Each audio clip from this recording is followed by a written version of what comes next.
श्री द्वारकेश्वर जयती चैनल में आप सभी का स्वागत है। आज हम सुनेंगे पुरुषोत्तम मास की कथा का 5वां अध्याय। श्री गजानन जी महाराज की जय, सरस्वती मैया की जय, पुरुषोत्तम मास की जय। सूत 5 आज का पाठ। पुरुषोत्तम मास की कथा 5वां अध्याय। गोलोक में मलमास विशेष, गौ सेवा की कथा, कीर्तन, पुरुषोत्तम सहस्र नामावली, श्री कृष्ण मंत्रमाला। सूत पुराणी ने कहा, हे मुनिश्रेष्ठो, भगवान नारायण नारद जी को कहते हैं, वैसे काम्य वन में श्री कृष्ण भगवान अर्जुन को कहते हैं, वही कथा मैं तुम्हें कहता हूँ, ध्यान से सुनो।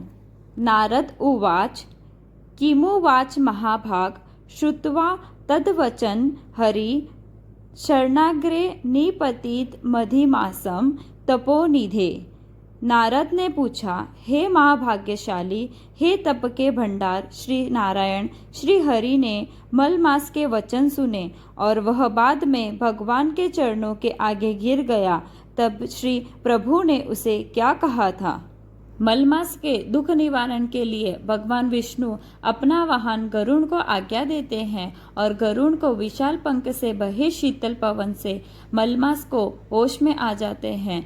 दुख और संताप से घेरे हुए मलमास को अपना भूला हुआ दुख पूर्ण याद आ जाता है। इसी से स्वस्थ होते मलमास ने विनती से भगवान विष्णु जी को कहा, यह जीवन से तो मर जाना ही मैं पसंद करता हूँ। ऐसी बात सुनते ही विष्णु जी मलमास के पास गए और उसके सिर पर हाथ रखकर बोले, यह सब तू भूल जा, शांत हो जा, मेरे साथ गोलोक चल, जहाँ भगवान कृष्ण जी विराजमान हैं। वह श्याम वर्ण वाले, मुरली को धारण किए, पीताम्बर पहने हुए, अपनी छाती में श्री वत्स का चिन्ह लिए, रत्नों से बने सिंहासन पर बैठे हुए, अपने पार्षदों के बीच रहे हुए भगवान श्री कृष्ण ही श्री पुरुषोत्तम जी भगवान है। वे जगत के आधार रूप है, निष्प्रिय और निर्विकार है, परिपूर्ण है, प्रगति से परे है, सर्व के नियम दाता है, हमारे प्रभु है। इसीलिए तू मेरे साथ गोलोक चल। यह गोलोक योनि लोगों को भी दुर्लभ है। अज्ञान मय अंधकार को समाप्त कर ज्ञान मार्ग का प्रकाश कराता है। तीनों लोक से बढ़िया है। यह गोलोक शाश्वत, सनातन और कायम रहने वाला है और इसकी लंबाई चौड़ाई 3 करोड़ योजन है। इसकी दाहिनी ओर से 50 करोड़ योजन पर बैकुंठ आया है और उसकी बाहीं ओर से वही अंतर से शिवलोक बसा है। यह दोनों अति सुंदर है। हे मलमास, मैंने इतना तुम्हें बता दिया है क्योंकि मैं तुम्हारे पर प्रसन्न हूँ। मैं तुम्हारे दुख को दूर करना चाहता हूँ। जब तुम गोलोक जाओगे वैसे तुम्हारे दुख दूर हो जाएंगे। इतना सुनते भगवान विष्णु जी अपने वाहन गरुड़ जी पर सवार हो गए। साथ में मलमास को लिया दोनों गोलोक पहुँच गए। इति श्री बृहन्नारद्य के पुरुषोत्तम महात्म्य का गोलोक में मलमास नामक 5वां अध्याय संपूर्ण। अब पुरुषोत्तम मास की पावन कथा पढ़ेंगे। गौ सेवा की कथा। एक नगर था, वहाँ सुनारिन रहती थी। वह विधवा थी, संतान भी न थी। अपने छोटे से घर में अकेली रहती थी। इधर उधर कुछ छोटे बड़े काम करके उन्हें जो कुछ मिलता था वहीं से अपना गुजारा करती थी। जब फुर्सत मिलती तब प्रभु भक्ति में लग जाती थी। वह कभी किसी की खरी खोटी में अपना मन लगाती नहीं थी। एक समय नगर में कथा का प्रारंभ हुआ। सुनारिन वहाँ जाने लगी, कथा सुनने लगी। एक दिन कथा वाले गुरु यज्ञ का महिमा बता रहे थे। आखिर में कथाकार ने बताया, यदि जिसके पास पैसे नहीं हैं वह श्रम यज्ञ या सेवा यज्ञ कर सकता है और फल प्राप्त कर सकता है। सुनारिन ने सोचा, अपने पास पैसे तो है नहीं, क्यों भला सेवा या श्रम यज्ञ न किया जाए। अब गांव से दूर एक तालाब था। वहाँ छोटी सी एक कुटिया में महात्मा रहते थे। वह महात्मा सतत प्रभु भक्ति में मग्न रहते थे। महात्मा पवित्र और त्रिकाल ज्ञानी लग रहे थे। अपने चेहरे से एक अजब सा तेज निकलता था। गांव वाले नित्य दर्शन के लिए वहाँ जाते थे। सुनारिन भी दर्शन के लिए जाती थी। सुनारिन ने मन ही मन में सोचा कि श्रम यज्ञ के लिए महात्मा जी की कुटिया बड़ी अनुकूल है। और क्या, फिर तो वह सुबह में कुटिया पहुंच गई। साफ सफाई की, कचरा दूर किया, पानी छिड़का, जल के बर्तन भी साफ किए। यह सब काम महात्मा जी की अनुपस्थिति में किए। महात्मा जी जंगल गए थे। वे वापस आए, अपनी कुटिया की स्थिति देखते ही सोच में पड़ गए। अब साफ सुथरा अच्छा था, पानी का पात्र भी ठीक से भरा हुआ था।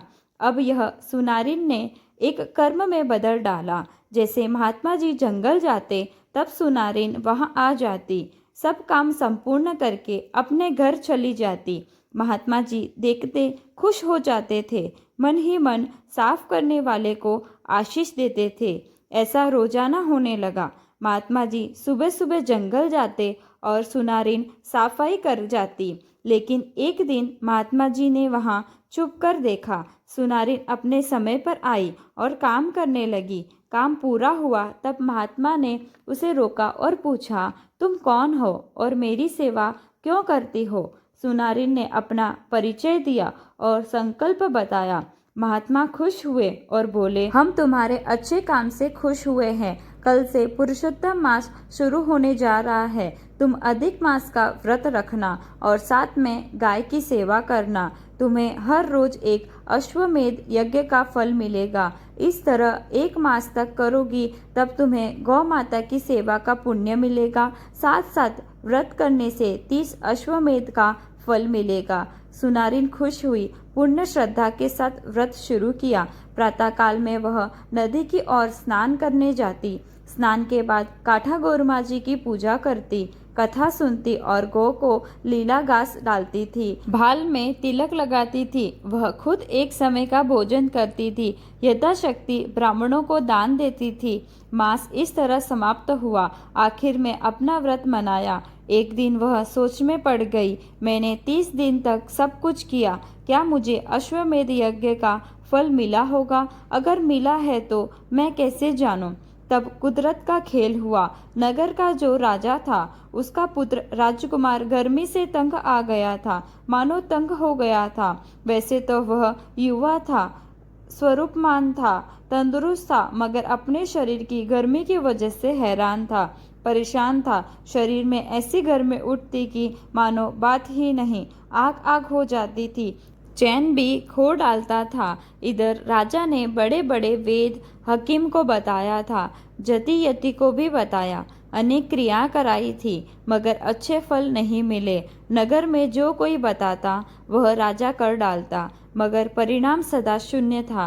राजकुमार की जलन चालू ही थी, रुकने का नाम ही नहीं लेती थी। एक दिन कहीं से बड़े सिद्ध पुरुष आ गए।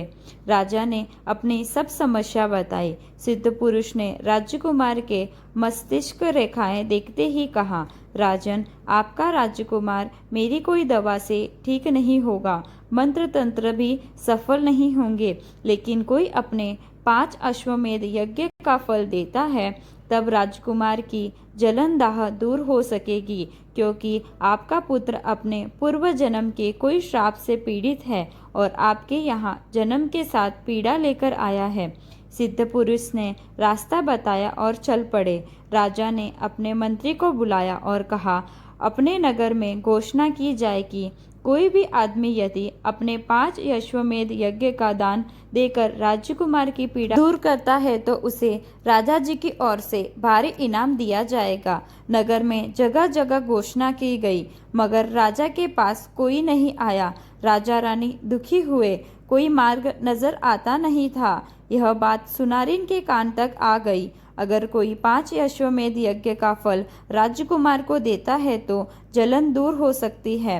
तब सुनारिन ने महात्मा जी की बात की कसौटी करना चाहिए, बात सच है या नहीं। सुनारिन तब राजा जी के पास आ गई। नमस्कार के बाद बोली, महाराजा, अगर आप कहे तो मैं राजकुमार को मेरे अश्वमेध यज्ञ का फल देने के लिए तैयार हूँ। राजा ने सुनारिन की बात सुनी, देखते ही रह गए। सुनारिन वैसे तो गरीब लगती थी, सामान्य लगती थी, फिर भी वह अपने अश्वमेध यज्ञ का फल देने तैयार थी। इतना ही नहीं, अश्वमेध यज्ञ करना कोई मामूली बात भी नहीं थी। राजा ने सुनारिन की बात को मान ली, क्योंकि राजा चाहता था कि एक उपाय और कर ले। तब सुनारिन ने एक कलश में पानी मंगवाया और अंजलि भर चारों दिशा में छिड़का और बाद में अंजलि में पानी भरकर भगवान पुरुषोत्तम जी का ध्यान किया और कहा, हे भगवान पुरुषोत्तम जी, आपके व्रत के प्रभाव से यदि मुझे 30 अश्वमेध यज्ञ का फल मिला है तो मैं इसमें से 5 का फल राजकुमार को देती हूँ। आप राजकुमार की जलन दूर करो और उनके शरीर में शीतलता प्रदान करो। सुनारी ने भगवान को प्रार्थना की और थोड़ा पानी राजकुमार के मुंह में डाला।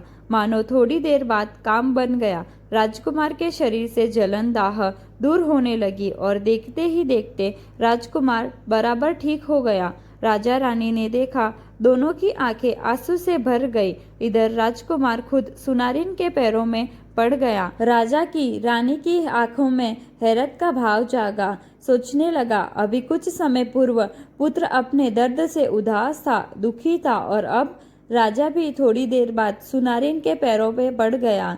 रानी भी पड़ गई। दोनों कहने लगे, बहन, आपकी भक्ति और श्रद्धा से हमारे राजकुमार को नया जीवन दिया है। आपने अपने व्रत का फल हमें देकर बड़ा उपकार किया है। हम इसे जिंदगी भर नहीं भूलेंगे। अब आपकी इच्छा हो वह मांगो, हम देने को तैयार हैं। सुनारिन बोली, हे राजन, हे रानी साहिबा, भगवान पुरुषोत्तम जी की मुझ पर बड़ी कृपा है। भगवान ने मुझे जो कुछ भी दिया है इसी से मुझे पूर्ण संतोष है और मुझे कुछ नहीं चाहिए। हाँ, लेकिन मेरी इच्छा है कि आप दोनों भी आजीवन भगवान पुरुषोत्तम जी का व्रत संकल्प के साथ करो, गौ सेवा भी करते रहो। इसी में हमारी भलाई है, कल्याण है। बस सुनारिन की बात सुनते ही राजा रानी ने व्रत गौ सेवा का संकल्प कर लिया। स्नान सरिता गंगा जी हो, पान पवित्रा यमुना जी हो, मोक्षदा माता सरस्वती हो, श्री कृष्ण शरणम मम। घट घट में व्यापक हो श्याम, शाश्वत शांति के सुख धाम। ज्ञान ज्योत प्रकटावे नाम, श्री कृष्ण शरणम मम। वेणुनाथ के सुर आप हो, प्रेमाशु का पूर आप हो, शूरवीरों का शौर्य आप हो, श्री कृष्ण शरणम मम। बोलो पुरुषोत्तम भगवान की जय। बोलो श्री कृष्ण कन्हैया लाल की जय। जय श्री कृष्णा। राधे राधे।